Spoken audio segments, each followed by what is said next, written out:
pendekatan sistem terintegrasi ini adalah ya pendekatan lanjutan ya, semakin berkembangnya ilmu pengetahuan dan juga perkembangan teknologi ya, lalu juga perkembangan ataupun pertumbuhan industri ya, yang semakin banyak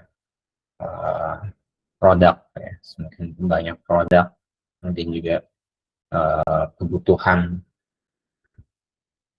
customers ya, yang semakin beragam ya, dan juga karakteristik customers yang juga semakin bervariasi ya. Ya tentu ini mendorong produksi ya, mendorong aktivitas produksi, mendorong industri-industri baru yang semakin variatif. Dan ya hal ini mendorong kebutuhan terhadap pendekatan-pendekatan yang lebih solutif ya, yang juga bisa secara kompleks menyelesaikan permasalahan ya. Sehingga pendekatan sistem terintegrasi ini, pendekatan secara sistem ini muncul ya.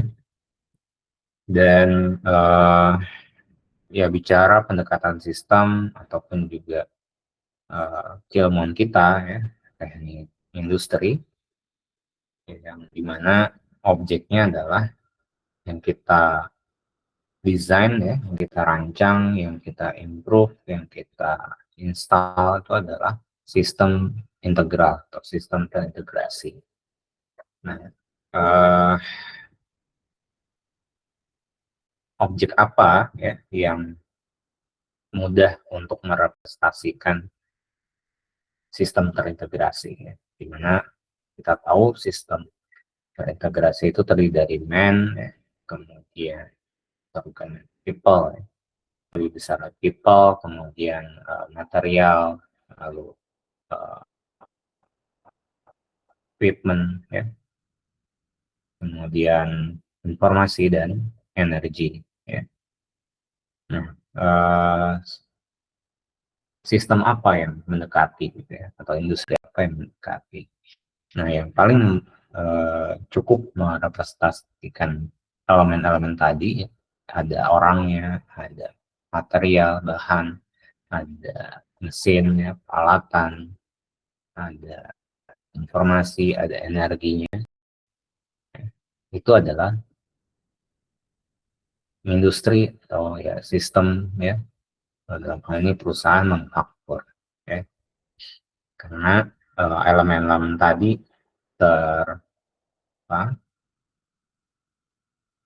terdiferensiasi gitu ya secara baik ya, secara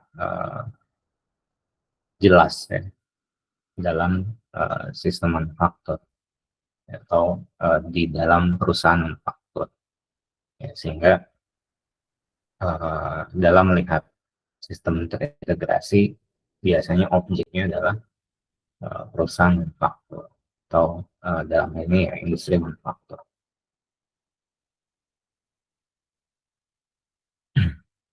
Ya, munculnya pendekatan ini tadi ya karena makin banyak pesaing ya, makin banyak kompetitor ya, karena kebutuhan akan produk ya, lalu juga akses terhadap bahan bahan baku ya, akses terhadap teknologi juga makin meluas ya, sehingga orang untuk membuat industri ya atau yang mendirikan industri itu juga bertumbuh ya.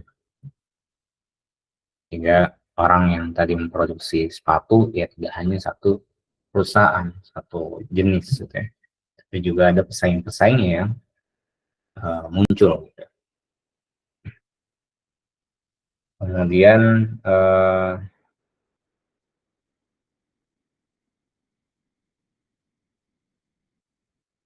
perkembangan teknologinya, ya, perkembangan teknologi yang didorong juga ilmu pengetahuan, akses pendidikan,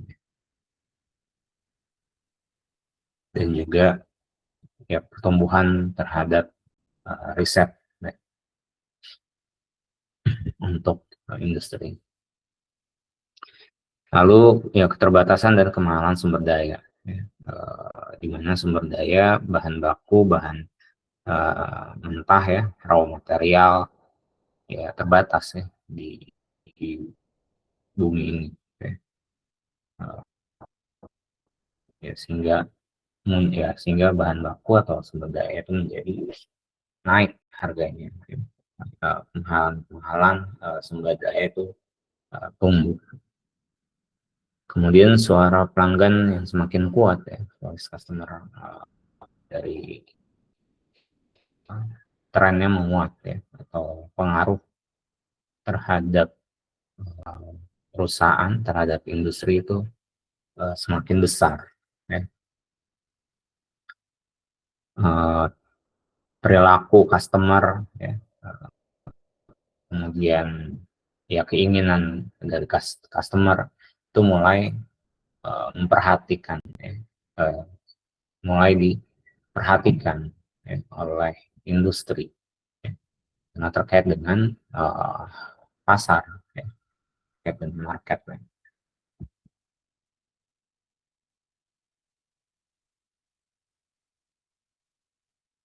Ya, dari perkembangan tadi ya, sehingga uh, dalam sistem real terjadi peningkatan kompleksitas ya, kerumitan dalam sistem ya.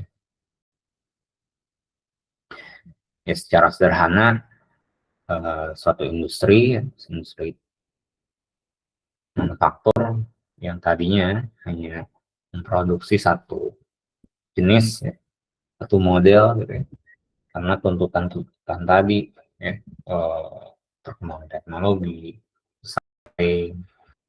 voice of customer ya, ini mendorong perusahaan untuk memberikan inovasi, ya, menghasilkan inovasi bagi produk, sehingga muncul berbagai variasi jenis produk. Ya. Dan tentu itu akan menambah sistem existing di perusahaan, ya, yang tadinya hanya satu mesin, beberapa mesin gitu ya, satu macam mesin untuk satu produk. Karena kondisi ini, ya dia harus menginstal, membeli, ya, menggunakan mesin yang berbeda. Itu juga mendorong untuk merekrut orang yang berbeda lagi. Sehingga sistem realnya akan sistem pada industri, pada perusahaan juga akan semakin kompleks. Itu gambaran sederhananya. Ya, sehingga sistem lebih sulit dipahami, kemudian ya keterlibatan aspek semakin beragam, semakin banyak, lalu juga mulai mempertimbangkan pengaruh dari lingkungan.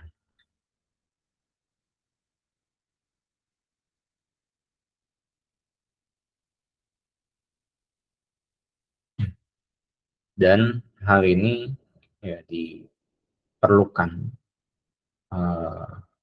pendekatan secara sistem ya, untuk bisa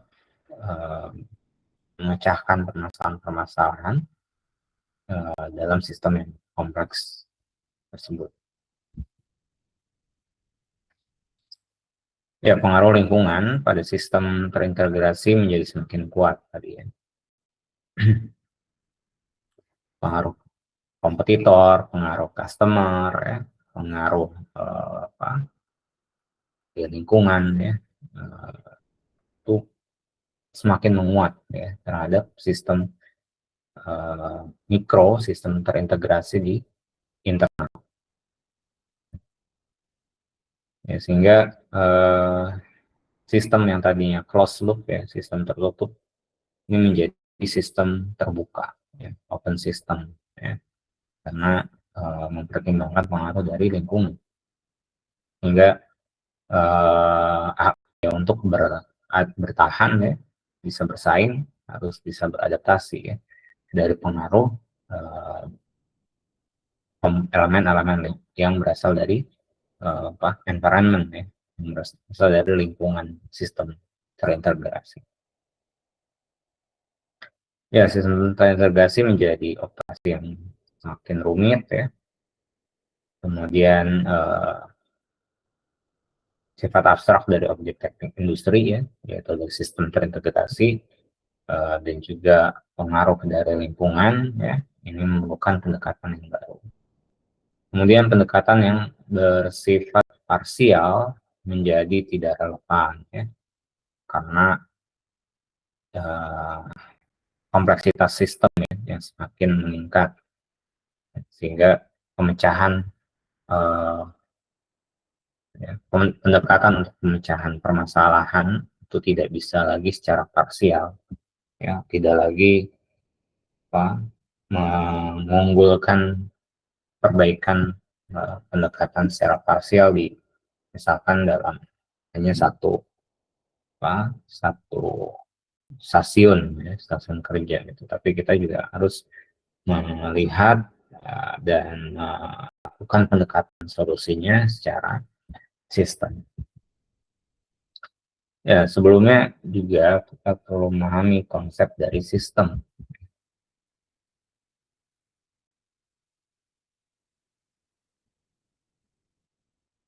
Ya, sistem yang umumnya ya, sistem itu adalah terdiri dari input ya, input ya, kemudian ada proses dan ada output ya. Kemudian ada lingkungan ya. Nah, inputnya adalah ya sumber daya ya, sumber daya yang diakses dari luar, bisa bahan baku ya, bisa modal, bisa manusia gitu ya, yang kemudian ini dilakukan proses ya. Proses itu adalah ya, aktivitas untuk mengkonversi ya, mengubah input menjadi output, di mana output adalah hasil keluaran sistem ya, dalam bentuk barang atau jasa ya. Itu adalah sistem ya. Dan ada lingkungan ya. Jadi ya sebelumnya gitu ya, sebelum pendekatan sistem ini diadaptasi, ya kita hanya melihat sistem ini hanya antara sistem dengan lingkungan. Ya, lingkungan ini tidak dilihat atau tidak dipertimbangkan. Ya, artinya juga dibiarkan gitu ya, jadi variabel yang tidak dikontrol oleh kita. Ya, tapi dalam perkembangannya ya lingkungan, pengaruh lingkungan ini mempengaruhi sistem. Ya, secara teks ya, sistem ada dari Bertalanffy dan juga Schrodt. Sistem menurut Bertalanffy itu adalah suatu set dari elemen-elemen yang berbeda dalam keadaan saling berhubungan ya, punya interaksi, punya kaitan. Menurut Schrodt dan Foy ini ada definisi yang lain ya, yang bisa lebih merepresentasikan sistem, yaitu adalah kumpulan bagian-bagian yang saling berhubungan, bekerja secara independen maupun bersama untuk mencapai suatu tujuan bersama. Ya, dalam lingkungan yang kompleks.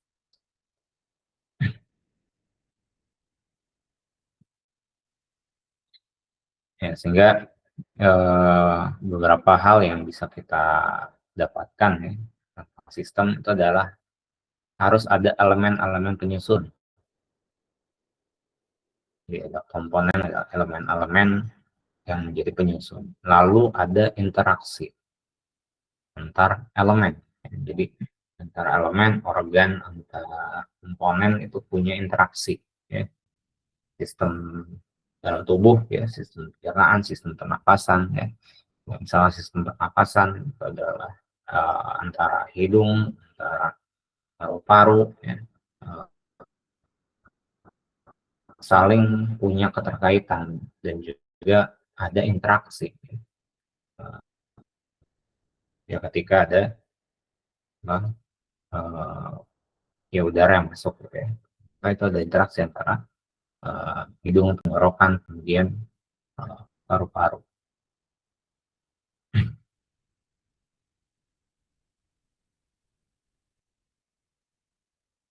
Ataupun juga misalkan sistem produk ya, produk misalkan mobil gitu ya. Ya ada interaksi antara masing-masing elemen komponen ya. Misalkan elemen pembakaran ya, elemen penggerak ya, lalu elemen interface ya, itu ada interaksi ya, antara masing-masing elemen penyusunnya ya, sehingga mobil itu bisa kita kendarai. Lalu adanya sesuatu yang mengikat elemen menjadi satu ya, ada keterkaitan ya. Kemudian terdapat tujuan bersama, punya tujuan, punya goals-nya ya, punya fungsi ya, bersama ya. Kemudian ya berada dalam satu lingkungan yang kompleks ya. Artinya dalam kompleks ini juga sistem itu punya konsep ya, system of systems ya. So, ya sistem itu ya terdiri dari subsistem lain ya. Ataupun juga ya subsistem sistem itu adalah bagian dari sistem yang lebih besar ya. Jadi ya suatu sistem pun bukan uh, entitas yang independen gitu ya, tapi dia merupakan bagian dari sistem yang lebih besar lagi. Kita misalkan ya dari manusia gitu ya, sistem pernapasan, sistem pencernaan ya, itu adalah subsistem dari yang namanya manusia. Begitupun juga manusia ya. Individu manusia itu adalah subsistem dari sistem yang lebih besar. Apa misalkan yang terdekat ya keluarga gitu ya.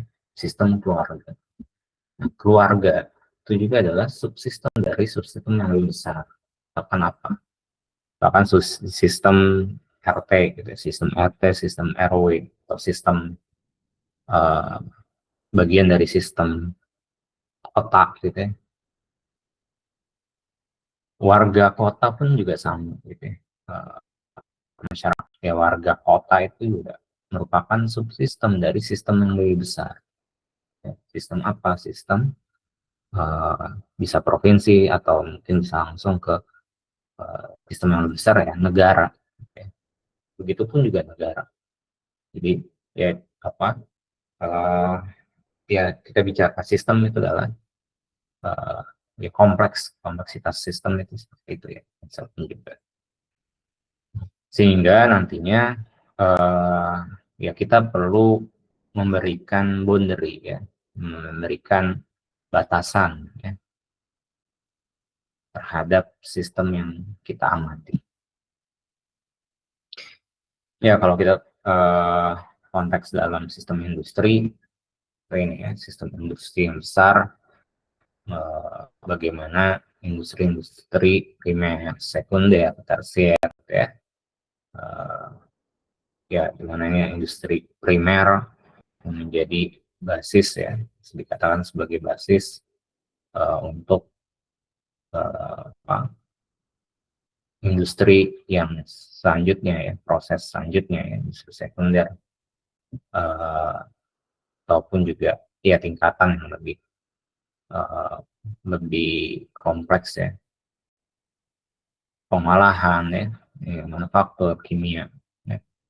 Lalu kayak industri tersier seperti perdagangan, jasa, ya, industri, ya, perdagangan itu kan ya lebih luas lagi, ya. Yang muaranya adalah pasar, ya. Bagaimana sistem uh, market, ya, pasar, yang ini juga didorong, ya, yang menjadi pendorong ini adalah infrastruktur, ya, kondisi infrastruktur nasional, regional, global. Artinya infrastruktur ini nggak hanya infrastruktur konstruksi ya properti gitu, ya, tapi juga regulasi, ya, aturan, ya, ya, ya, ini mempengaruhi terhadap sistem industri. Itu juga ya, industri jasa, ya, mendukung industri-industri, ya, sistem industri di primer, sekunder, tersier, dan juga pasar. Ya, dalam sistem, ya, kemudian ya tadi ketika kita bicara sistem, maka sistem itu terdiri dari subsistem dan elemen. Nah, elemen sistem adalah unit terkecil, ya, dari suatu sistem yang tidak dapat dipecah lagi, atau unit terkecil dari sistem yang ingin diamati, ya. Jadi ketika kita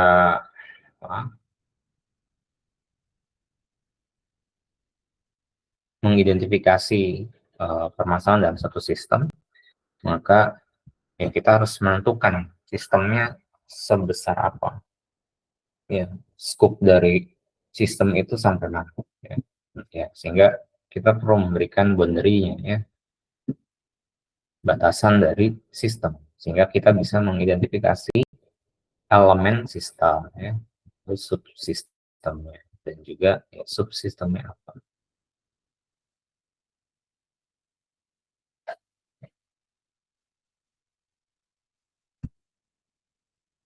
Dan elemen dari sistem punya atribut, ya, atribut elemen, ya. Ini menjadi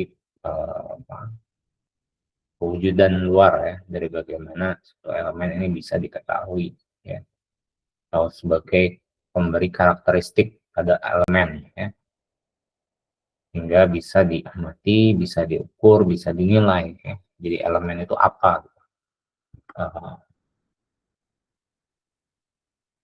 Elemen itu apa, bagaimana? Nah, itu adalah atribut elemen. Ya, atribut ini dipakai untuk melihat perilaku elemen, ya. Dan dalam model matematis, ya, dalam model promosi model, ini menjadi variabel atau parameter sistem.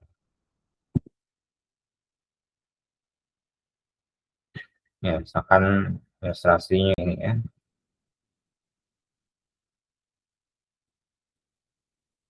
Ya,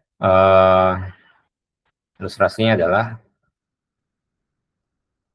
tentang permasalahan persediaan. Ya. Ini adalah sistem persoalan persediaan, ya.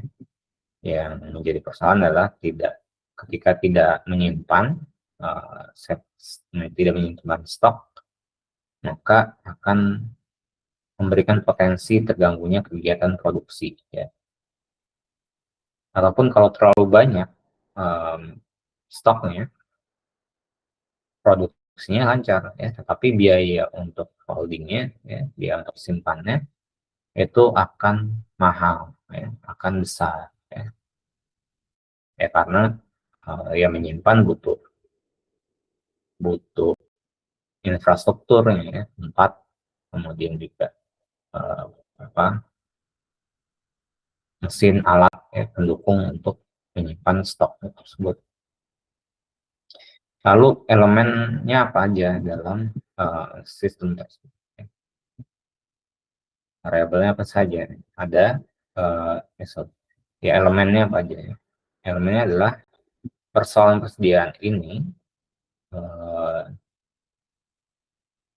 memiliki elemen-elemen masalah, ya, yaitu dari permintaan, pemesanan, dan penyimpanan. Ya.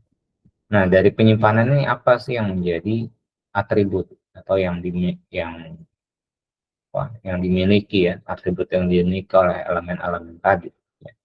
Ya, kalau dalam persoalan ini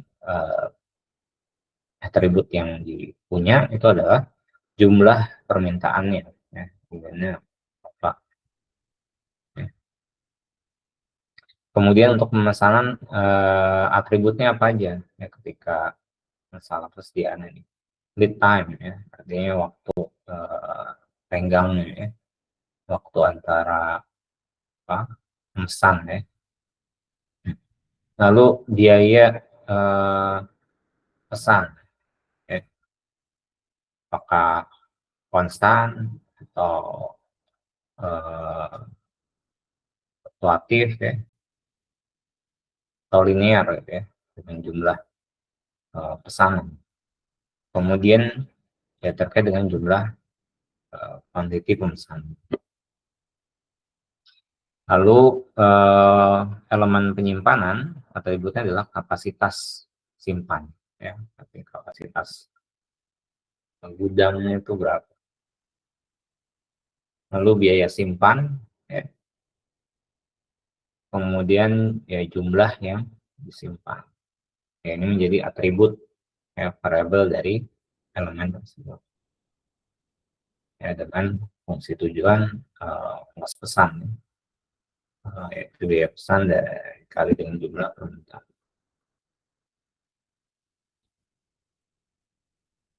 Ya, dalam pendekatan sistem terintegrasi, maka perlu konsep sistem thinking ya, atau berpikir sistem, ya, secara sistem. Artinya, ya ketika berpikir sistem, bukan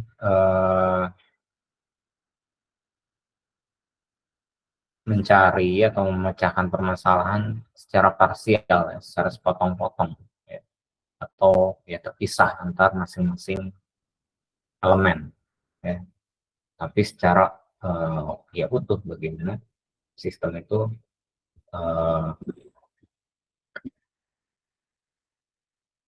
berjalan, ya.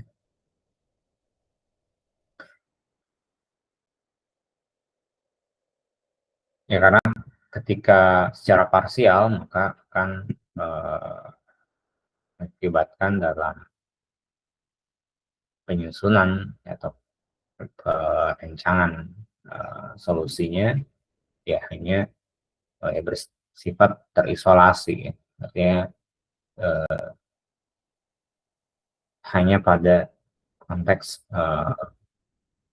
area atau wilayah elemen tersebut. Ya. Kemudian ya persoalan yang bersifat sistemik ya sehingga perlu sudut pandang secara sistem mereka keseluruhan ya artinya sistem internal maupun juga pengaruh dari eksternal.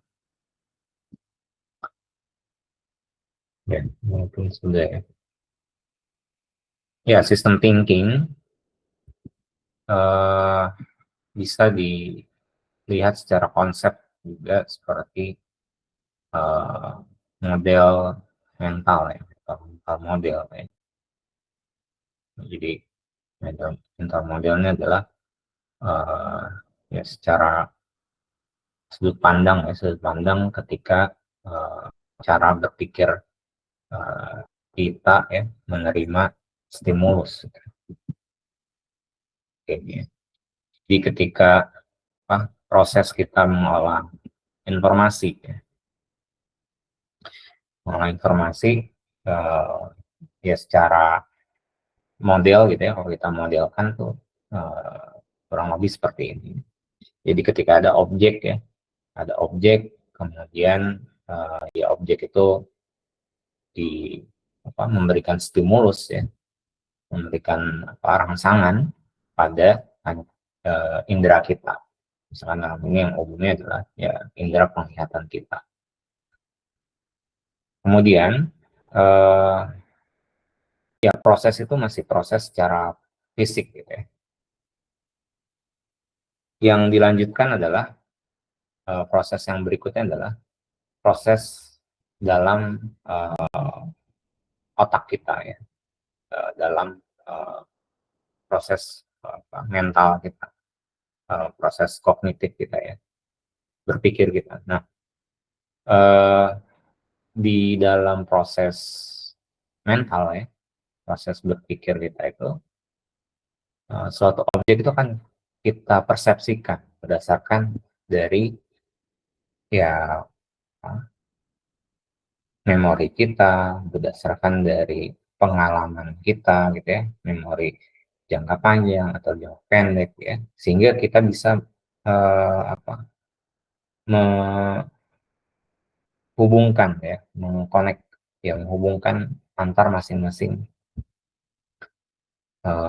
elemen dari objek tersebut ya.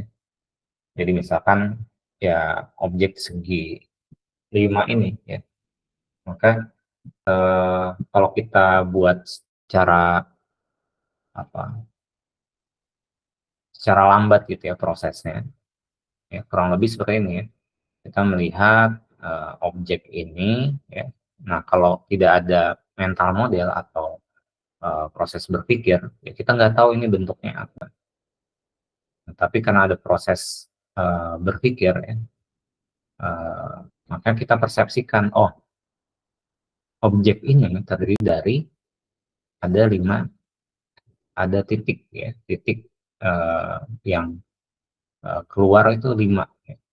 Ada sudut yang membentuk titik-titik sebanyak 5 ya. Nah, maka dari persepsi tadi ya, dari kita menghubungkan oh ada titiknya 5, kemudian kita hubungkan dengan pengalaman, dengan memori ya, knowledge yang kita punya ya, maka kita bisa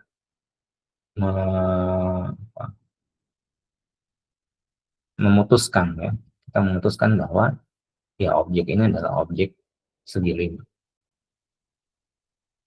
secara lambatnya ya, seperti itu. Begitupun juga kita melihat objek yang lain ya, ataupun kita mengkomparasi ya. Kita akan tahu bedanya antara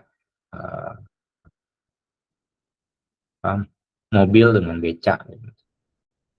Ya kita tahu karena dalam objek itu punya elemen-elemen ya, karakteristik-karakteristik yang menjadi pembeda antara keduanya, bahwa sehingga kita bisa membedakan bahwa oh ini beca yang punya rodanya 3, kemudian dua roda di depan, satu roda di belakang gitu ya. Kemudian ada satu kursi, kemudian lagi ya ada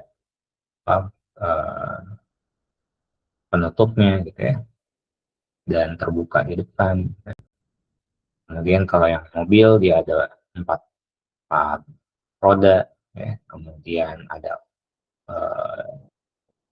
kacanya, ada mesinnya, ada knalpotnya ya, sehingga ya kita mengenali itu dari masing-masing elemen-elemen penyusun. Dan ini juga yang digunakan dalam pendekatan sistem gitu ya. Kita mengenali sistem, membedakan sistem, mengidentifikasi sistem dengan kita mengidentifikasi elemen-elemennya.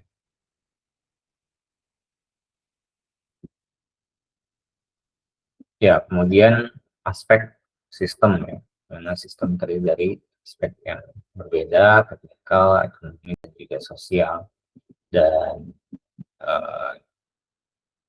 dalam pendekatan sistem, kita melihat tidak secara masing-masing, secara independen, tapi sudah memiliki pengaruh antar masing-masing aspek.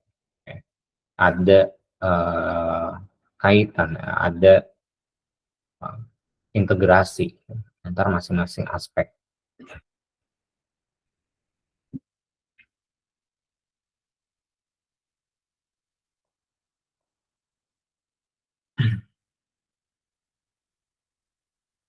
Ya, pendekatan sistem, perspektif secara sistem dibagi tiga, ya, perspektif struktural, fungsional, dan boundary. Perspektif strukturalnya adalah kita melihat komponen-komponen penyusun sistem, ya, struktur, ya, sehingga kita tahu ya secara struktur fisik sistem tersebut apa saja. Kemudian perspektif fungsional, ya. Jadi dalam hal ini ya kita melihat sistem ya dalam bentuk fungsi, ya, fungsi-fungsi atau aktivitas-aktivitas. Lalu perspektif boundary, ya. Jadi kita melihat sistem ini memiliki pengaruh dari lingkungan, ya. Kemudian juga ya kita bisa membedakan antara sistem dengan lingkungan, ya, batas antara sistem dengan lingkungan, ya, sehingga bisa ya kita mengetahui relasi antara keduanya dan batas antara sistem dengan lingkungan. Ya, aplikasi dalam teknik industri ya berkaitan erat, ya, karena kita bicara sistem terintegrasi, ya, yang di mana semua aspek ini terlibat, ya, dan terhubung, ya, terkait dengan masing-masing aspek. Ya, sehingga dalam pendekatan sistem, ya, dari berbagai aspek tadi, ya, Tuhan dalam pemecahan permasalahan di dalam teknik industri membutuhkan kemampuan, ya, dalam memodelkan sistem, ya, untuk ya bisa memecahkan permasalahan yang ya ada di sistem tersebut, ya. Ya, konsep pemodelan sistem ini berangkat dari sistem real, ya.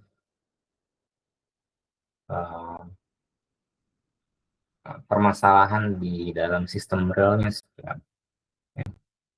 Di mana permasalahan sistem real itu ya cukup abstrak, ya, karena ini bentuknya ya abstrak, ya, awan. Yang kemudian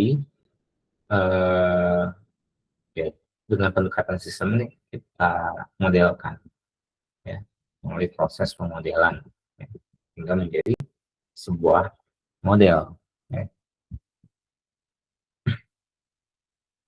Ya, model yang dibuat ya harus merepresentasikan sistem nyata, ya, atau situasi permasalahan, sehingga ada peringkasan, ya, atau abstraksi dari sistem real, kemudian penyederhanaan atau simplifikasi sistem, ya.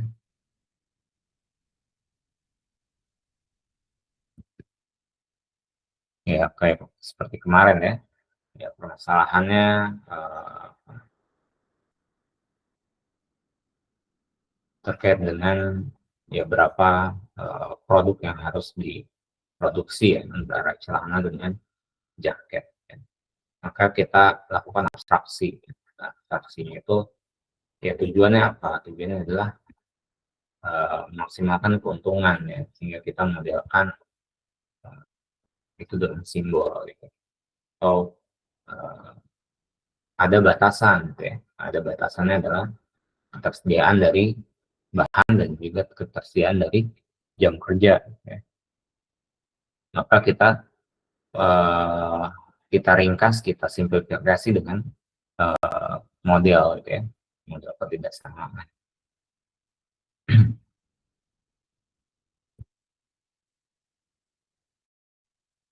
Ya, kegunaan model ini ada lebih ada 5 ya, yaitu memudahkan pemahaman sistem yang rumit. Ya.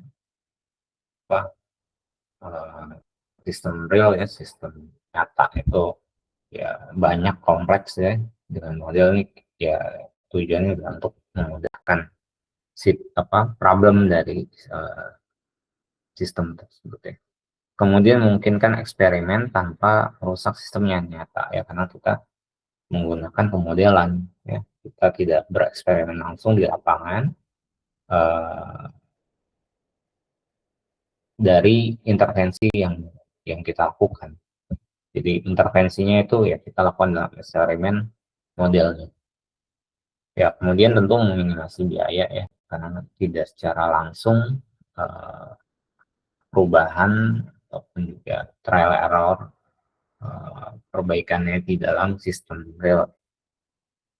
Lalu memfasilitasi pengendalian sistem ya, artinya ya pengontrolan dalam variabel-variabel yang dimodelkan ya, itu diakomodir dalam pemodelan.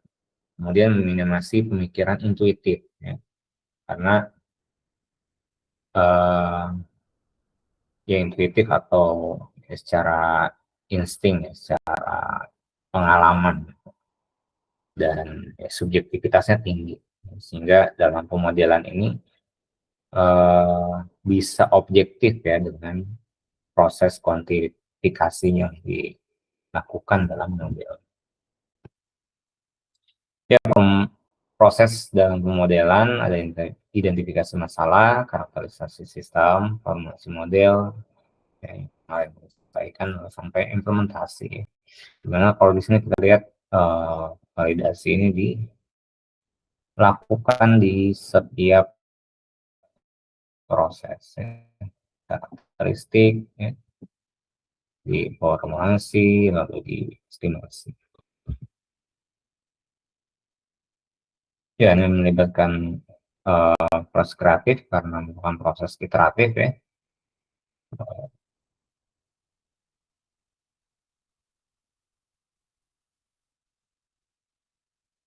Yang kemudian proses analitik ya pada tahap selanjutnya. Ya, pertama identifikasi masalah. Ya, jadi bicara masalah itu adalah gap ya, jarak atau perbedaan ya, antara apa yang seharusnya dengan kenyataan, atau antara ekspektasi ya dengan uh, realitas kondisi existing. Ya, jadi sederhananya itu ya masalah itu. Misalkan ya uh, ya kemarin ya, misalkan contohnya adalah uh, cara untuk mendapatkan profit ya, profit yang optimal. Itu seperti apa ya, karena masalahnya kayak kondisi existingnya tidak tahu gitu ya,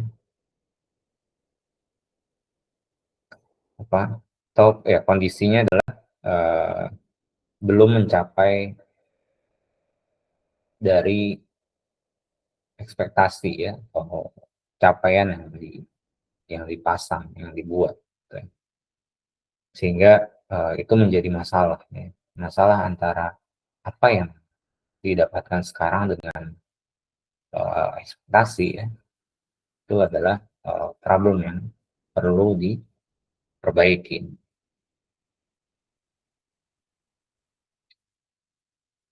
Ya, misalkan kalian kuliah gitu ya. Kalian punya ekspektasi IP yang 4 gitu ya, semester uh, atau IPK ya. IPK-nya misalkan cum laude ya, misalnya 3, di atas 3,5. Nah, kondisi sekarang atau existing sekarang, kalian masih IPK-nya masih di bawah 3. Nah, itu adalah problem, ya. Masalah. Kenapa? Karena eh, antara ekspektasi dengan realitasnya ada gap, ya, ada perbedaan yang belum sesuai dengan apa yang ingin dicapai.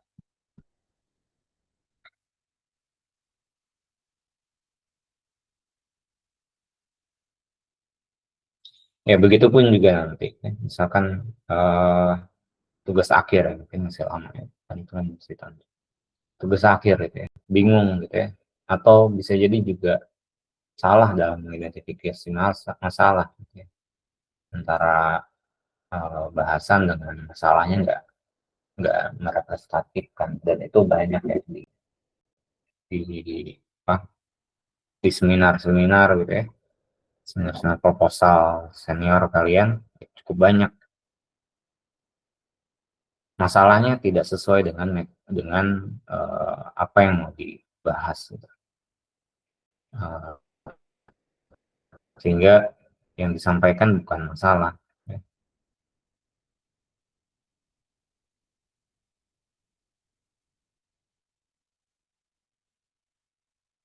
Jadi perlu mengidentifikasi masalah.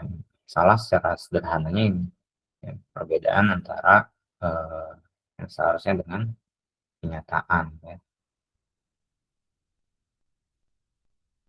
Ya tadi misalkan uh, ya terutama dalam tugas akhir gitu ya, ya masih banyak yang antara menghadirkan latar belakang, ya, latar belakang masalah itu belum eh, benar-benar tepat ya. Jadi antara masalah yang mau diangkat dengan data masalah yang ada itu tidak sesuai gitu ya.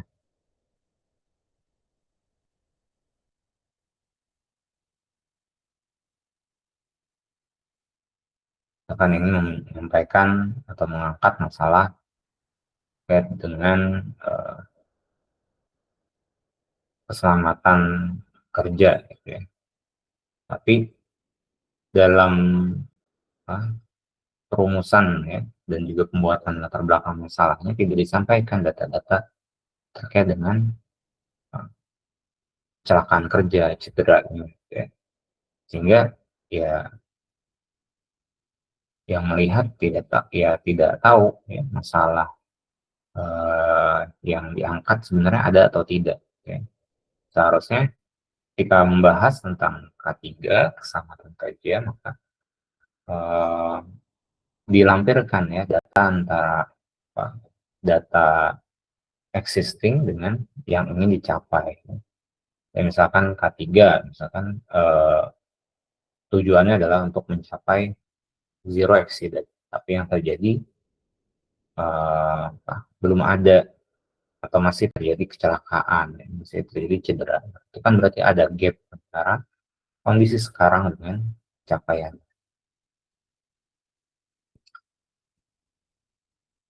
Ya, kemudian dalam menentukan masalah atau mengidentifikasi masalah juga sering terjadi eh, masih hanya menyinggung simptom, ya, simptom problem, ya.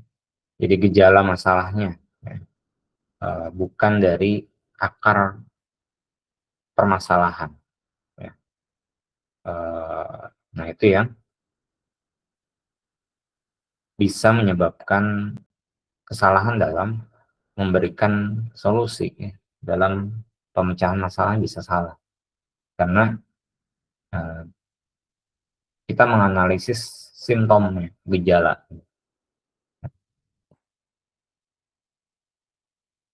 Ya, yang mudah adalah misalkan kita demam gitu ya, maka untuk tahu ya uh, demam itu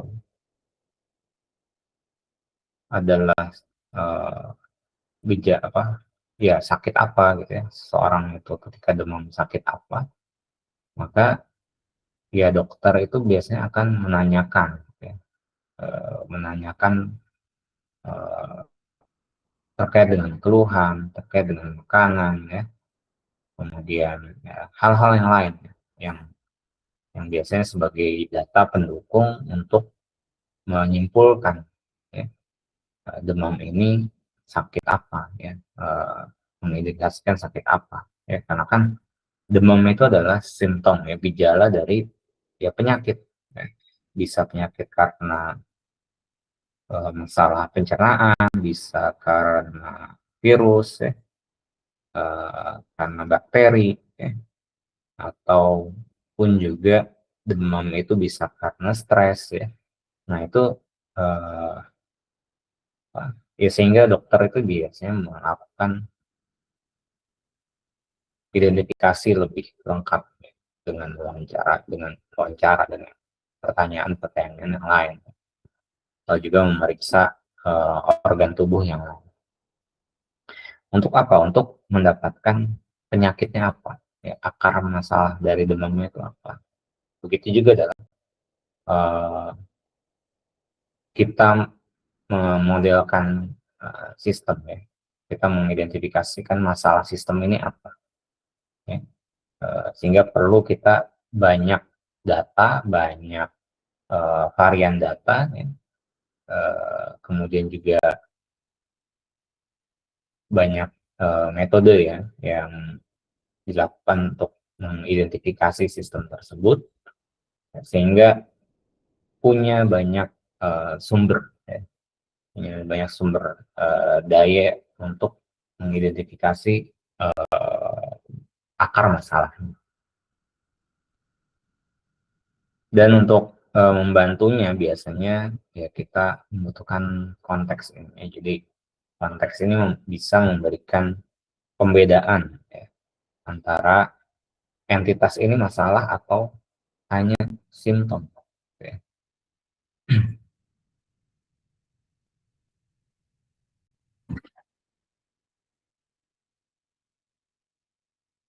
Ya misalkan ya kembali lagi ke demam tadi gitu ya. Misalkan antara demam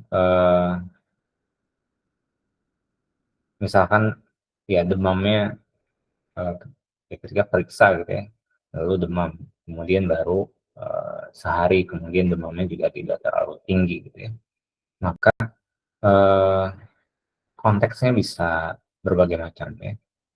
Artinya bisa disuruh pulang untuk istirahat, bisa juga eh, apa, diberikan langsung obat ya, tergantung pada konteks tadi. Nah, konteks itu ya didapatkannya dari data-data, ya, data-data yang melengkapi dalam proses identifikasi masalah.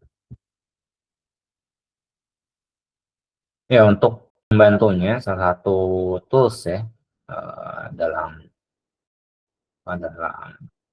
tools ya, salah satunya namanya adalah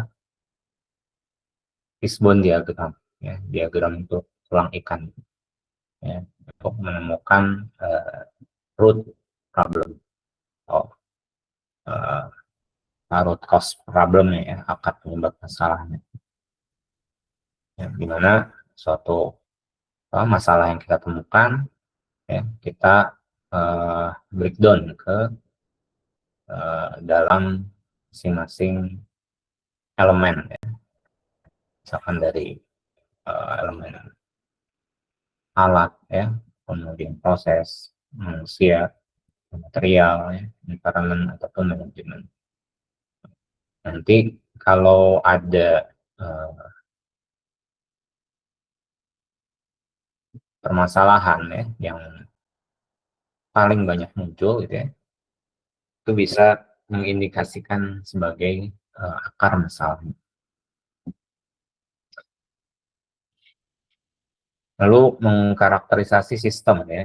Jadi ya, ini untuk memahami situasi permasalahan yang dihadapi, kemudian proses dan struktur sistemnya, lalu orang-orang yang terlibat, lalu tujuan dan harapan, ekspektasi sistem tersebut, kemudian keterkaitan, relasi dalam sistem, kemudian struktur dalam pengambilan keputusan dan sumber daya informasi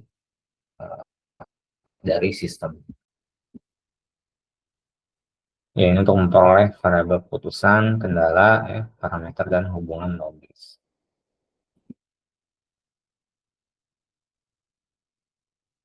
Ya, formulasi model yang berikutnya.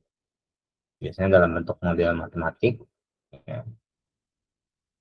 Kemudian dalam formulasi juga untuk menunjukkan hubungan antara kriteria performansi, variabel, parameter, dan constraint. Kemudian rumusannya dalam bentuk fungsi tujuan, kemarin ya, misalkan kalau profit itu yang maksimasi, profit, maksimasi produksi, maksimasi omset. Kalau cost atau biasanya yang minimasi fungsi tujuannya. Kemudian juga dalam formulasi model ya kita merumuskan tentang pembatasnya, kendala, constraint. Ya, kemarin menjadi pembatas, contohnya dalam pabrik garmen.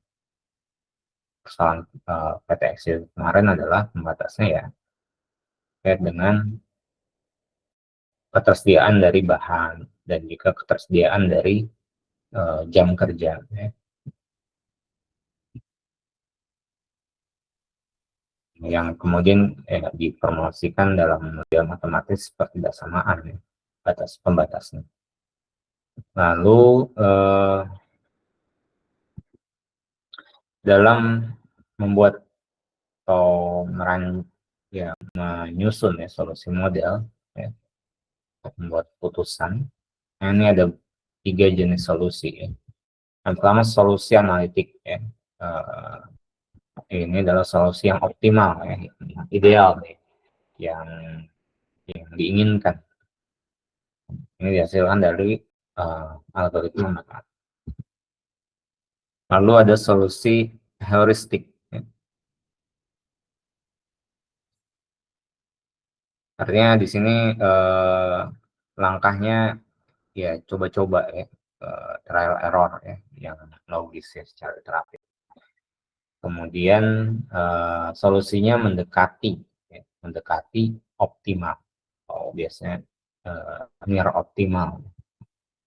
Kemudian solusi simulasi yang diperoleh meniru ya, perilaku sistem dan ada eksperimen yang dilakukan. Dan hasil solusinya ini visible. Jadi ya layak saja. Okay.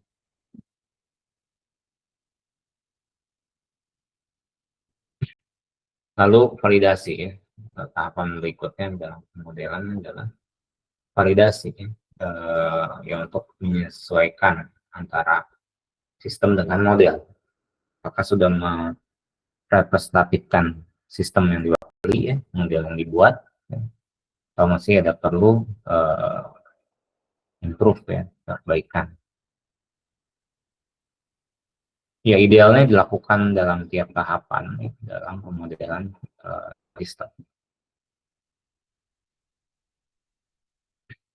Ya, jadi seperti ini. Jadi tahapan dalam pemodelan idealnya dilakukan validasi. Lalu implementasi ya, di mana ini adalah proses pengambilan keputusan dan action ya, tindakan pelaksanaan dari alternatif solusi yang dipilih. Nah, proses dalam pengambilan keputusan ini sebenarnya dari 2 proses ya.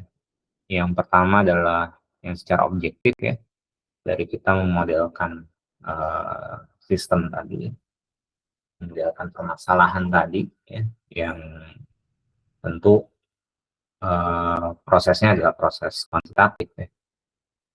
Kemudian yang kedua juga sebenarnya mempertimbangkan ya, menggunakan judgement dari intuisi pengambil keputusan. Jadi dari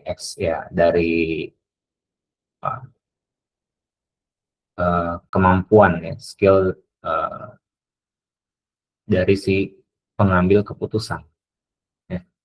Jadi insting ataupun juga dari experience ya, keahlian dari pengambil keputusan ya, uh, itu juga digunakan untuk bisa ya, prosesnya juga untuk memvalidasi ya, untuk juga untuk mengkoreksi dari alternatif yang dihasilkan.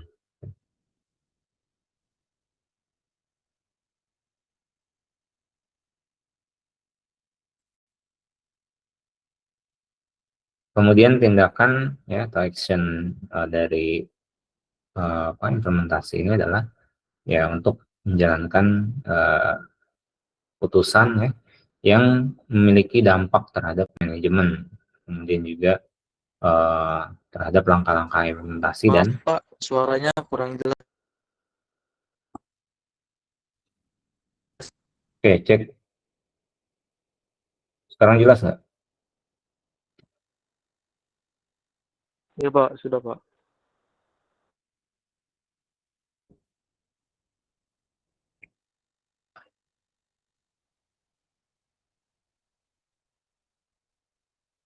Ya, bicara tentang pendekatan sistem ya, ya ini terkait dengan soft system methodology ya, yang menjadi perkembangan pendekatan terhadap hard system, ya, dimana hard system yang masih proses ya, ataupun juga yang keterlibatannya masih secara teknikal ya, secara teknis ya, elemen-elemennya masih seperti mesin, peralatan ya. Dan dalam pendekatan sistem ini ya salah satu pertimbangannya karena uh, pengaruh ya, pengaruh dari atau dari manusianya uh, semakin dilibatkan ya. Dan juga ya perkembangan ya dari kompleksitas sistem.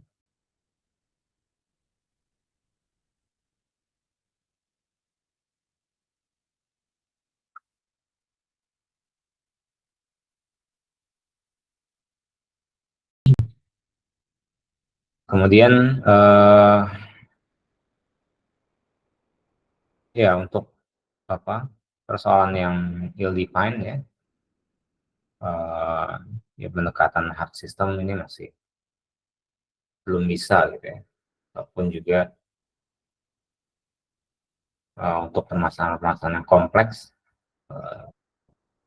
solusi-solusi yang digunakan dalam pendekatan-pendekatan sebelumnya masih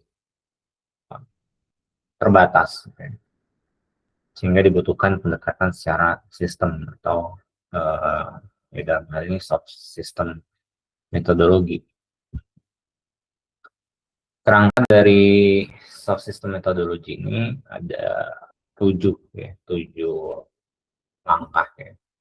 Problem situation, kemudian problem situation express, kemudian root definition, conceptual model, kemudian compare models and real world-nya, lalu desirable and visible changes, dan terakhir action.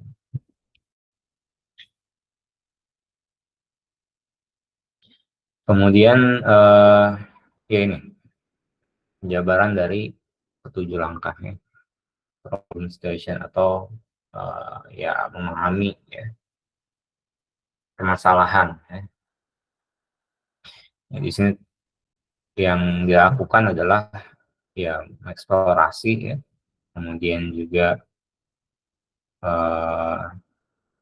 mengevaluasi ya bidang kajian dari situasi masalah yang kita eksplorasi tadi, dan juga mengumpulkan ya dan menggunakan data ya sebanyak mungkin. Ya. Kemudian juga bisa misalkan dibutuhkan untuk observasi ya, atau pengukuran. Kemudian yang kedua adalah menggambarkan ya, masalahnya.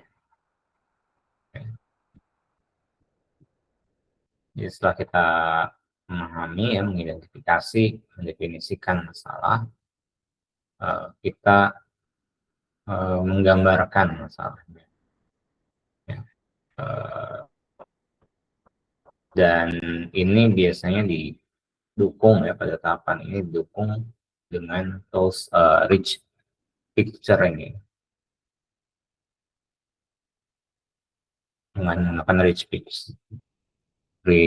picture ini yang meliputi elemen yang harus divisualisasikan ya, yang digambar dalam rich picture-nya. Ada struktur sistemnya ya, ataupun problemnya, proses, iklim ya, manusia, isu, dan konflik. Dan contohnya ini adalah contoh simbol-simbolnya ya, simbol yang bisa digunakan dalam rich picture-nya ini. Contohnya ini ya, misalkan permasalahan bagaimana cara bekerja, ya, cara pergi tempat kerja, ya. Apakah menggunakan transportasi umum, apakah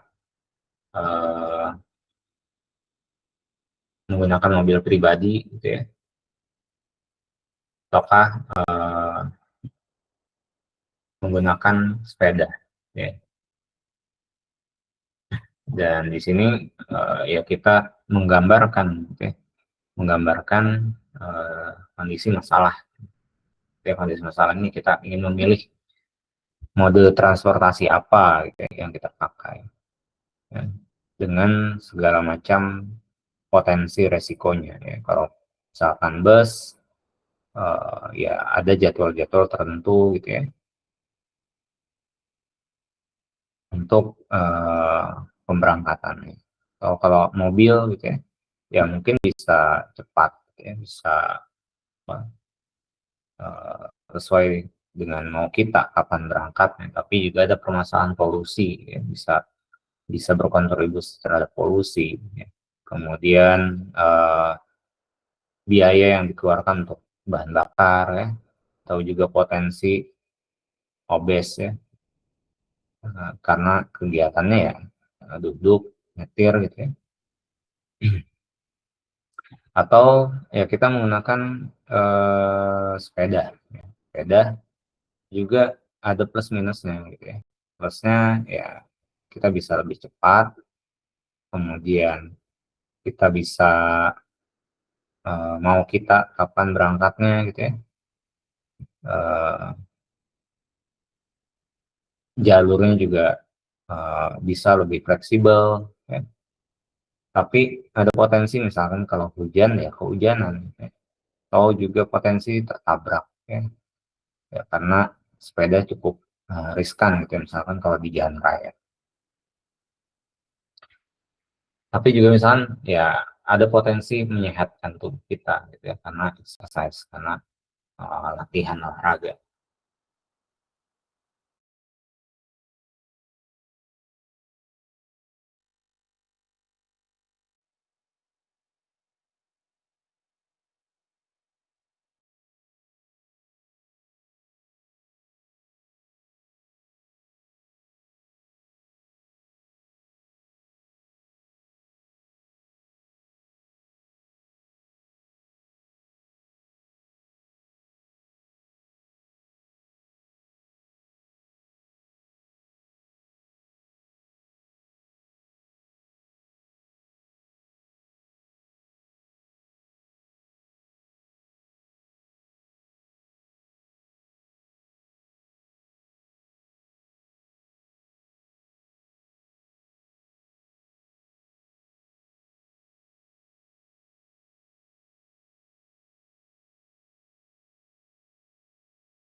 Ya, CATWO ini ya akronim dari ini ya.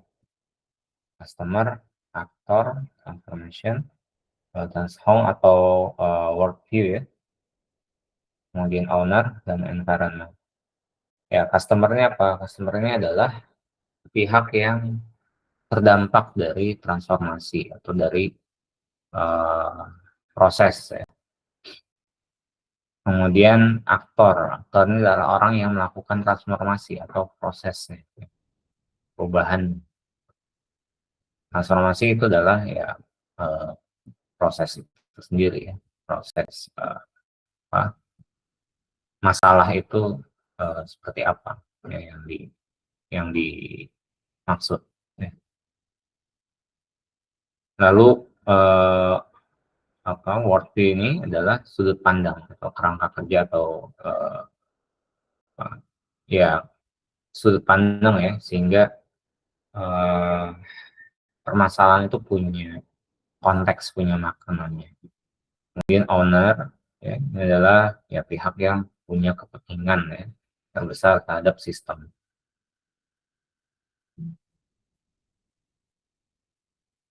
Jadi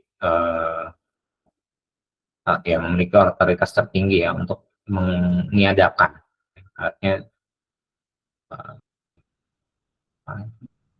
terkait dengan transformasi ini.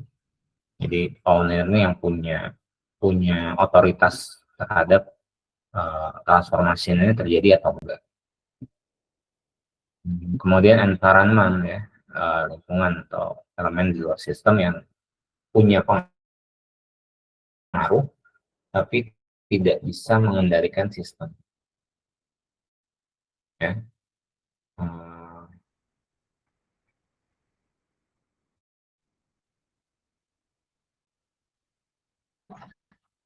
Misalkan contohnya program ya, program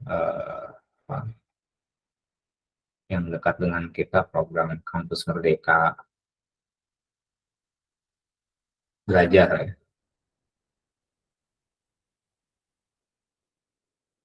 Merdeka Belajar, Kampus Merdeka. Ya. Nah, siapa customer-nya? Ya. Customer-nya itu adalah di sini misalkan kita batasin ya mahasiswa, gitu ya. Karena dia yang terdampak terhadap program tersebut. Ya. Atau bisa juga dosen ya, dosen dan mahasiswa. Lalu aktornya apa? Ya, di sini aktornya adalah tenaga pendidiknya. Ya. Dalam hal ini ya dosen, pimpinan kampus, gitu ya, yang melakukan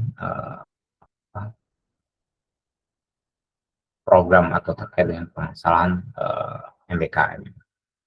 Nah, transformasi ini apa? Ya, transformasi itu adalah ya masalah terkait dengan program MBKM ini dilaksanakan atau tidak.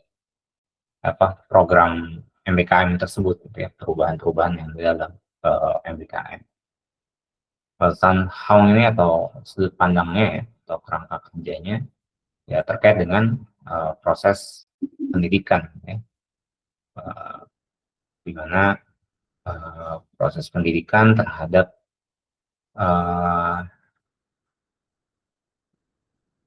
program MBKM itu seperti apa. Kemudian juga konteks dalam penerapan di MBKM, di prodi, ya, di program studi itu seperti apa gitu ya. Kemudian ownernya, ya ownernya di sini adalah ya pihak kampus ya, universitas, terkait dengan program MBKM. Kemudian environment-nya ya di sini adalah kementerian, ya. Kementerian yang bisa mempengaruhi tapi juga tidak bisa mengendalikan. Ya. Artinya implementasi MBKM tersebut memang program dari menteri gitu ya, dia bisa mempengaruhi bahwa ini harus diterapkan, tapi kembali lagi dalam penerapan di kampus itu yang menjadi pengendalinya gitu ya, itu adalah sistem internal, owner, kemudian aktor ya, dan juga Welkans Hong ini kan dalam penerapan MBKM.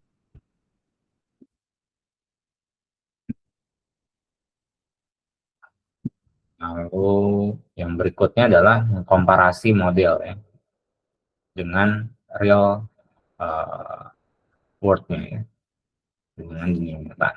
Jadi ya sudah sampai seberapa jauh model ini merepresentasikan real world-nya. Kemudian pengembangan intervensi ya, tahapan berikutnya ya, pengembangan intervensi yang diinginkan dan kelayakan ya. Untuk mengevaluasi ya kelayakan intervensi. Lalu yang terakhir ya adalah tindakan atau aksi untuk perbaikan. Oke. Ya, pergeseran secara pandang juga terjadi ya dengan perkembangan sistem terintegrasi ini. Dengan sudut perkembangan dari pendekatan secara sistem. Yang tadinya misalkan sistem itu ya, yang terlibat hanya di dalam sistem internalnya ya, variabel-variabel yang terkendali ya, dan dibedakan dengan variabel yang tidak terkendali ya. Dan di sini masih melihat bahwa ya pengaruhnya tuh tidak signifikan gitu ya, variabel-variabel itu.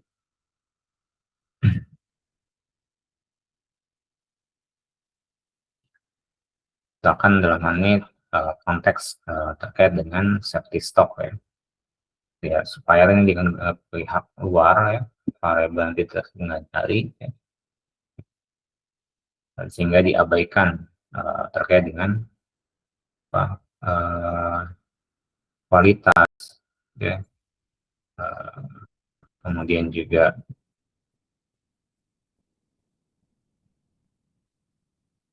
harga gitu ya, sehingga ini ketika tidak dilibatkan gitu ya, sebagai variabel yang dikendalikan ya tentu akan memberikan problem ya, karena kalau kualitas yang nggak dikendalikan kita tidak ada keterlibatan untuk memvalidasi ya kualitas dari supplier, maka ya kita akan mendapatkan material bahan yang tidak sesuai gitu ya. Tentu ini akan mempengaruhi produk ya. Sehingga dari masalah tersebut ya perkembangannya dalam sistem terintegrasi variabel-variabel tadi dilibatkan ya, dikolaborasikan ya. Sehingga supplier itu dijadikan partner ya, jangka panjang dalam kerjasama ya, sehingga safety stock bisa ditekan ya. Artinya jumlah dalam pemesanan itu bisa kita bisa kendalikan ya, kita bisa atur ya. Apakah mau secara konstan ya, atau berdasarkan kebutuhan gitu ya. Nah, itu dikendalikan ya variabel eksternal tersebut ya, supplier ini untuk ya bisa menjaga safety stock ya. Dan ya itu yang berkembang sekarang ya, di mana industri-industri mulai menjadikan supplier itu sebagai partner ya, sehingga bisa mengendalikan kualitasnya ya. Industri manufaktur itu pertama ya, ya industri manufaktur, perusahaan-perusahaan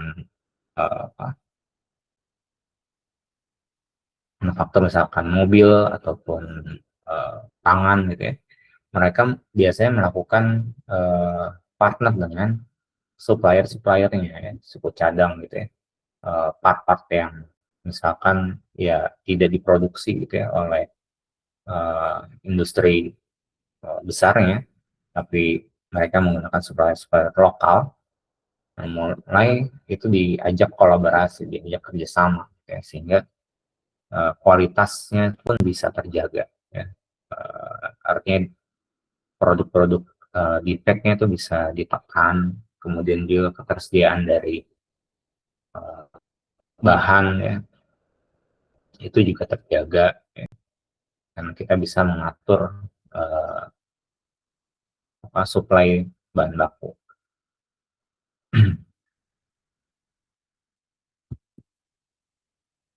Ya, sehingga sebagai penutup ya, pendekatan sistem terintegrasi ini menjadikan ilmuwan dalam teknik industri semakin mature ya, semakin matang ya, untuk memecahkan permasalahan-permasalahan di industri. Kemudian juga keilmuan teknik industri ini keilmuan yang dinamis ya, dan bisa beradaptasi dengan kondisi masyarakat atau kondisi lingkungan. Kemudian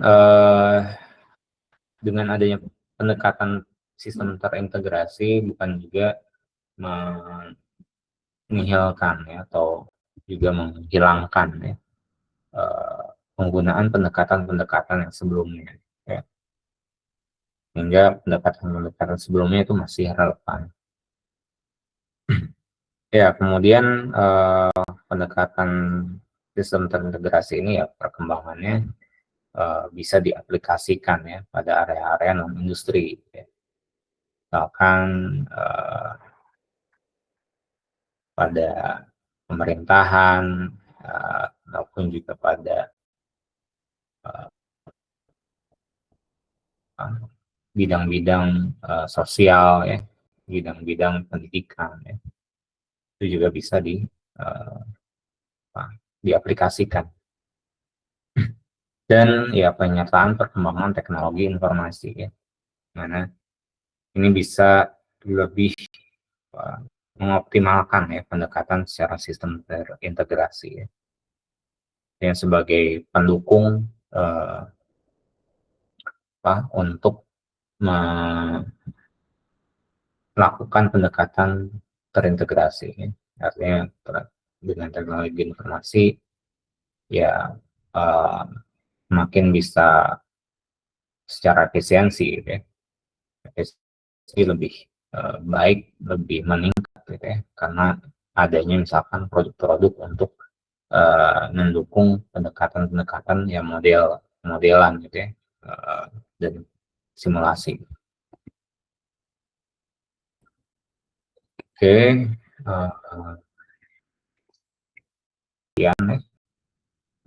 materi yang kelima nanti juga akan saya share ya, materinya saya akan share.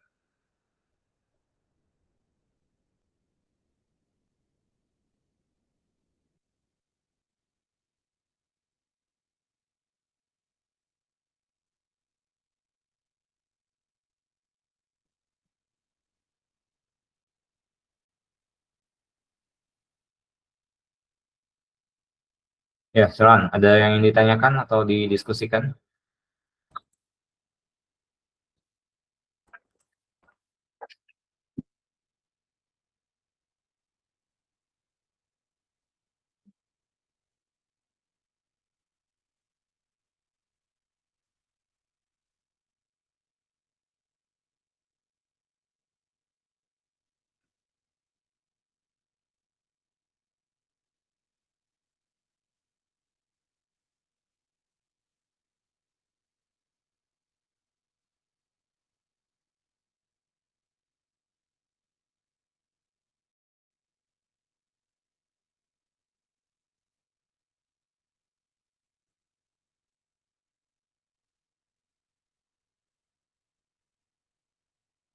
Pak, izin bertanya, Pak.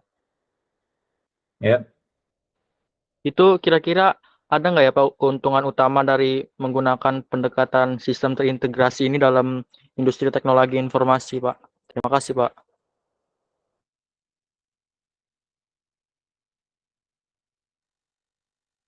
Oke, ya, eh, dalam keuntungannya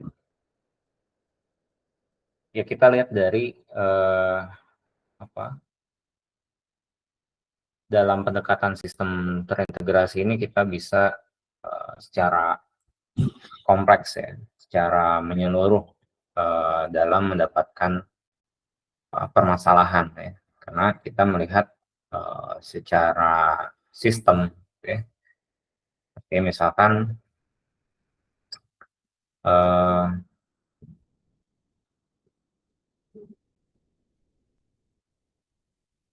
ya terkait dengan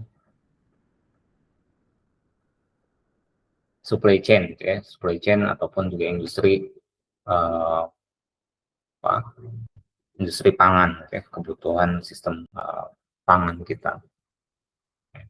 eh, ini ya bisa saling terkait ya ketika kita melihat bahwa ya seperti sekarang gitu ya, terjadi kemahalan bahan-bahan pokok gitu ya, yang sebenarnya kalau kita lihat problemnya apa gitu ya. Eh, Kalau kita salah ya, misalkan kita ya pendekatannya masih masih sederhana gitu ya, atau masih dalam lingkup yang kecil ya, maka muncul muncul solusinya itu masih eh, masih solusi yang dalam tingkatan yang rendah gitu ya. Artinya kemarin ya misalkan ya permasalahan terkait dengan beras mahal gitu ya, atau bahan-bahan yang lain gitu ya. Eh, yang menjadi isu yang diangkat ya, karena misalkan disebutkan terkait dengan iklim gitu ya, atau terkait dengan cuaca, adanya El Nino misalkan. Sedangkan kalau kita lihat di negara yang lain itu dalam satu wilayah, eh, mereka masih bisa memproduksi bahkan ekspor. Nah ini adalah contoh ya kesalahan dalam mengidentifikasi masalah, karena tidak dilakukan apa, pendekatan secara sistemik ya, pendekatan secara sistem yang menjadi permasalahan itu apa ya. Karena bisa jadi ya El Nino atau permasalahan cuaca itu hanya simptomnya saja. Eh, Sebenarnya yang menjadi masalah apa ya, terkait dengan eh, apa ya ketersediaan gitu ya, ketersediaan dan kemampuan produksi di di hulunya ya, ataupun juga permasalahan akibat ya dampak dari misalkan kemarin ya bansos yang besar-besaran gitu ya, sehingga mengurangi stok gitu ya di beberapa daerah yang sehingga yang itu berdampak pada kemahalan uh, beras gitu ya. Ataupun juga ya kita melihat uh, ya ini masalah kemampuan produksi ya, yang sebenarnya masalah terus-menerus gitu ya. Bagaimana perlu ada ekstensifikasi dari pertanian ya, uh, untuk bisa menyuplai produksi pangan ya. Kemudian juga ya kalau tadi dihubungkan dengan teknologi informasi gitu ya, ya biasanya uh, solusi-solusinya juga ketika melibatkan teknologi informasi sebagai pendorong ya, pendorong dan juga ya dalam meningkatkan efisiensi ya. Contohnya ya banyak ya, banyak produk-produk IT gitu ya, produk-produk teknologi yang bisa memotong rantai ya, bisa memotong apa jalur jalur distribusi eh, bahan pangan kita gitu. Nah, ini juga eh, ya sebagai bagian dari pendekatan sistem ya, karena kita melihat misalkan kalau contohnya ya contoh yang mungkin bisa dijadikan contoh eh, produk dari e-fishery ya. Ya dia melihat secara sistem kenapa kok eh,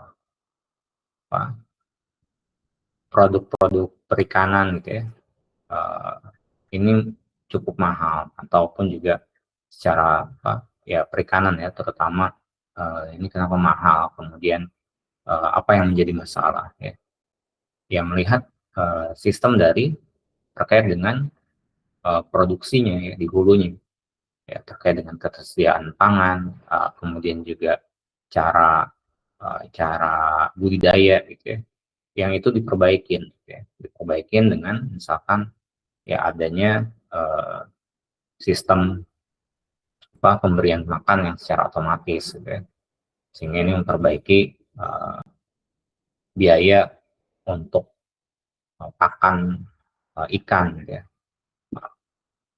Nah ini yaitu cukup memberikan efisiensi gitu ya, efisiensi terhadap biaya produksi ya, kemudian juga jalur untuk pemasaran produknya gitu ya, itu juga diberikan gitu ya, diwadahi dalam uh, produk-produk perusahaan startup ini.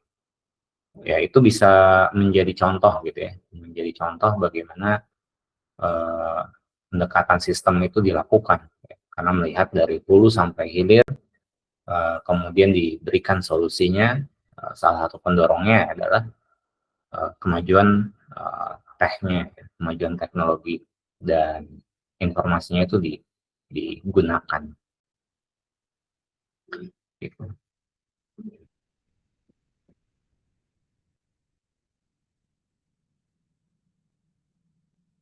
Baik, Pak. Terima kasih.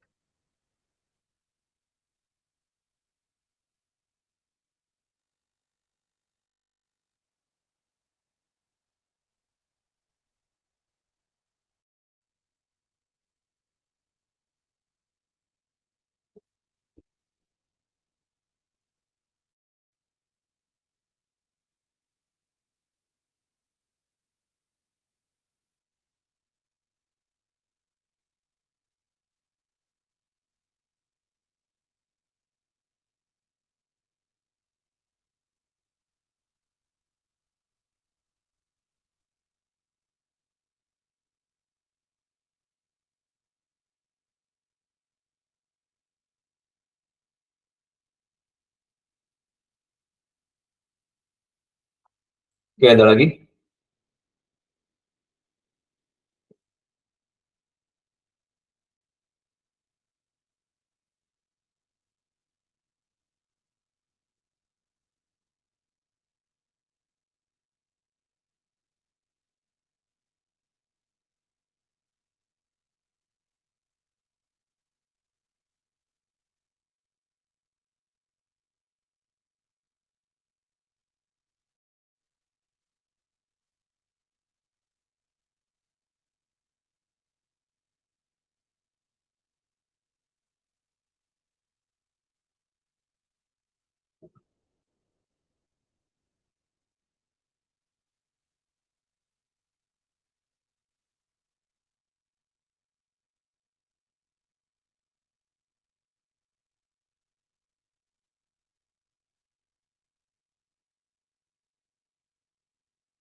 Ya, ada yang ditanyakan atau didiskusikan?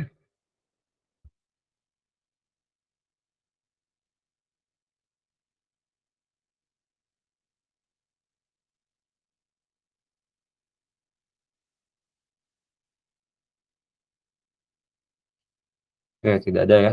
Kalau tidak ada, ya saya cukupkan untuk kuliah hari ini. Terima kasih. Wassalamualaikum warahmatullahi wabarakatuh. Selamat sore. Waalaikumsalam warahmatullahi wabarakatuh.